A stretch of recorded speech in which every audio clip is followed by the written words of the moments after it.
मेरी गल ज़रा गौर ना सुनिया जे कि दो दोस्त दरिया के किनारे किनारे रुरे जा रहे सी ते हवा का तेज़ झोंका आया ना तो एक दोस्त विच डिग गया ते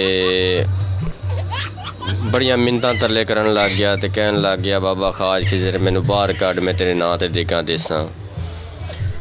ते बाबे खाज खिजर ने उस दी गल नूं सुनिया ते उन चुक ते एक तेज़ लहर दे नाल उन्होंने चुक के बाहर सुटिया। तो जदों बाहर आया तो नाल दा दोस्त कहंदा कि तू देगा मनिया सी ते दे हुण देगा। तो कहंदा है किहड़ियां देगा।